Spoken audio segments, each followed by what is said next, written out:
bienvenue dans cette nouvelle vidéo. Je suis Mélanie Belcaïs, praticienne GAPS, et aujourd'hui je vais vous parler de kéfir. Kéfir de lait, kéfir, fromage de kéfir, etc. Ce sont ces petits grains, ces petits mini choux-fleurs, parfois on les appelle, qui vont venir vous aider à ensemencer votre lait pour en faire du kéfir. Donc c'est finalement une variété très spécifique, une combinaison très spécifique de souches bactériennes et de levures. Il faut savoir que jamais en laboratoire on a réussi à reproduire cette souche. Elle fait partie de l'histoire de l'humanité, elle nous viendrait des montagnes du Caucase, elle aurait été comme ça, donnée d'une main à l'autre, d'une famille à l'autre, etc.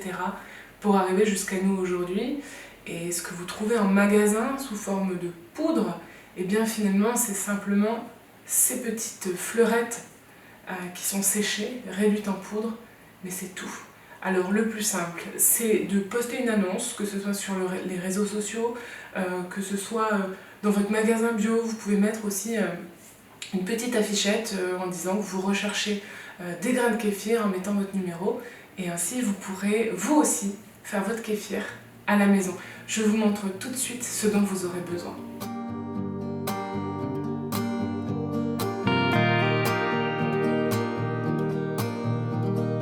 Pour cette recette, il vous faut des grains de kéfir en bonne santé, une cuillère en bois, du lait bio, frais voire cru, de vache, de brebis ou de chèvre comme vous préférez, un torchon propre, une élastique et un contenant de préférence avec une ouverture un petit peu large pour faciliter la sortie du kéfir qui aura solidifié. Dans les recettes, il est souvent préconisé d'utiliser une cuillère à soupe de grains de kéfir par litre de lait.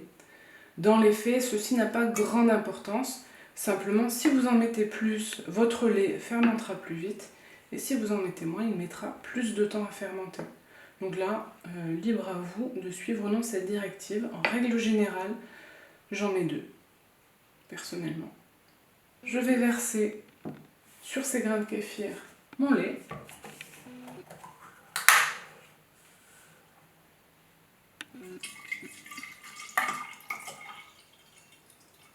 Et ce qui est tombé, c'est de la crème. C'est un lait qui n'est pas écrémé. Je laisse un petit peu d'espace ici, donc je ne vais pas tout verser. Parce que ça va prendre de la place en fait en fermentant, et puis les grains de kéfir vont remonter, donc je laisse un petit peu d'espace. Si vous voulez favoriser le développement de levure à l'intérieur de votre kéfir, donc c'est très intéressant pour tout le monde, mais en particulier pour les personnes qui ont un excès de levure, vous allez maintenant venir couvrir votre kéfir. Il adore le noir, il préfère le noir.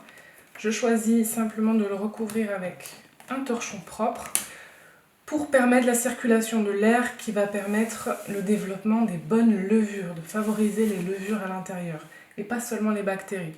Pour m'assurer qu'il n'y a pas de petites bêtes qui viendront je ne sais quoi faire sur le dessus, je pose juste mon couvercle et je laisse fermenter le temps nécessaire, 24 heures en règle générale.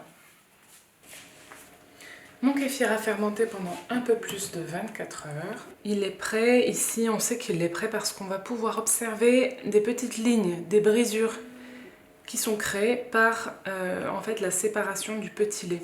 Et petit à petit on va avoir de plus en plus de brisures. Ici, il est parfaitement prêt. Les grains de kéfir sont en haut, vous pouvez peut-être les reconnaître. Et puis plus nous allons laisser fermenter, plus le lactose va être digéré, et donc quand il n'y en a plus du tout, le petit lait se sépare totalement, et donc on va retrouver tout le petit lait au fond de notre kéfir. Ça n'a aucune importance, ça change simplement un petit peu le goût, c'est un petit peu plus fort, mais ça a des vertus identiques, et vous pouvez tout à fait le consommer. Là, il est prêt à égoutter. Votre kéfir est prêt, vous allez pouvoir l'égoutter. Le kéfir, c'est finalement, avec le temps, ce que vous allez certainement refaire le plus, parce que c'est ce qui est le plus facile à faire, le plus facile à fermenter, qui demande le moins de temps. On n'a pas à contrôler la température, simplement un contrôle visuel va nous permettre de savoir quand c'est prêt, contrairement au yaourt. Alors, dans les premières étapes de l'alimentation GAPS, on va passer par d'autres fermentations. On va passer par le yaourt notamment, et le kéfir se trouve en tout dernier de la liste d'introduction de laitage. Ce n'est pas pour rien, c'est parce qu'il est extrêmement puissant. Et donc, une fois que vous le tolérez, une fois que toute la famille le tolère, que vous l'avez introduit patiemment et avec beaucoup de douceur, eh bien vous allez pouvoir vous concentrer sur le kéfir. Et personnellement, je ne fais quasiment plus de yaourt, je me concentre vraiment sur le kéfir pour pouvoir le proposer chaque jour, chaque 24 heures à peu près, ou chaque 48 heures, je refais une fermentation de kéfir. Allez, j'égoutte le kéfir. Donc j'ai pris une passoire, tout simplement en polypropylène. On pourrait avoir aussi des passoires en céramique, etc. Il est souvent recommandé de ne pas utiliser de métal avec le kéfir. Alors, est-ce que c'est traditionnel? Est-ce qu'il y a vraiment un impact? Je vous avoue que je n'ai jamais trouvé la réponse à cette question. Alors, je joue la prudence et j'utilise une cuillère en bois et cette passoire-là.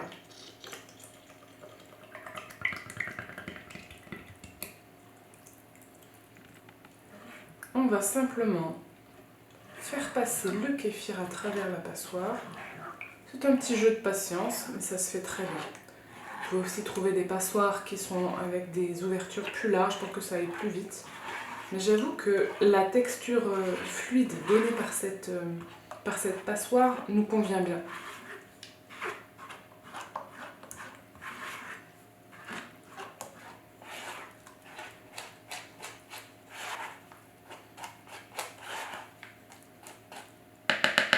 Et voilà, j'ai récupéré mes grains de kéfir en parfaite santé et très en forme, et je peux repartir sur une nouvelle fermentation. Notre kéfir est égoutté, vous voyez cette belle consistance. Je n'ai plus qu'à le mettre en bouteille et à le conserver au frigo.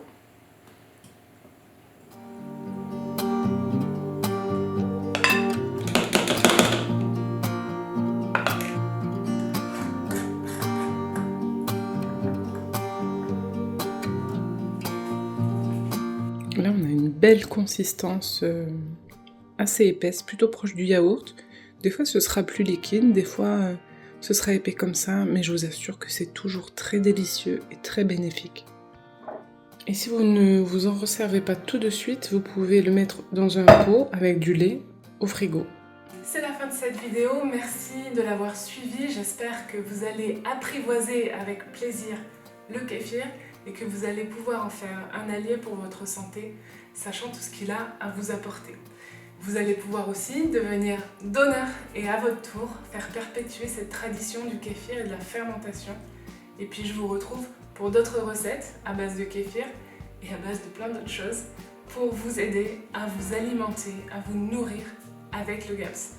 Vous retrouverez en description mes e-books, diverses ressources pour retrouver mes ustensiles, mes recommandations, etc.